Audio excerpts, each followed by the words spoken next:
49 case sfilteate a Città Giardino. L'hanno intitolata così la passeggiata che ha coinvolto il quartiere di Città Giardino a Lido di Venezia, con partenza da Piazza Trau a fianco della chiesa di Sant'Antonio, un titolo che prende spunto dal bellissimo libro di Maria Antonia Rigoni, che racconta proprio la storia di quelle case.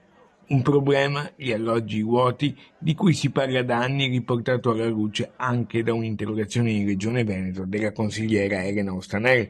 Erano presenti alla passeggiata solo il consigliere comunale Gasparinetti e quelli della minoranza di centrosinistra della municipalità del Lido e Palestrina. Per denunciare la situazione delle caseate, che la Città Giardino, un posto meraviglioso, che hanno lasciato abbandonate a se stesse, con la solita scusa del Vesischei. Però noi sappiamo quanti soldi spende la Regione per la Pedemontana e se vogliamo parlare di alloggi comunali sappiamo come vengono spesi i soldi del bilancio comunale. Con 50 milioni in arrivo dal Qatar noi chiederemo con forza che parte di questi fondi vengano destinati alla priorità casa, che è una priorità assoluta. Obiettivo, quello di chiedere che gli alloggi sfitti vengano assegnati a chi ne avrebbe bisogno e destinare per questo importanti finanziamenti per il restauro delle case.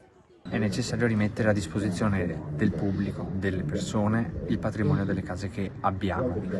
In questo momento sono necessari dei finanziamenti forti da parte del Comune, da parte della Regione, che poi riesca a trovare anche su fondi europei o nazionali, ma c'è bisogno di un piano casa per riattivare e rendere davvero effettivo il diritto all'abitazione. Molte persone sono costrette ad andarsene, anche le giovani coppie eccetera, e anche in quest'isola è aumentato notevolmente le locazioni a uso turistico.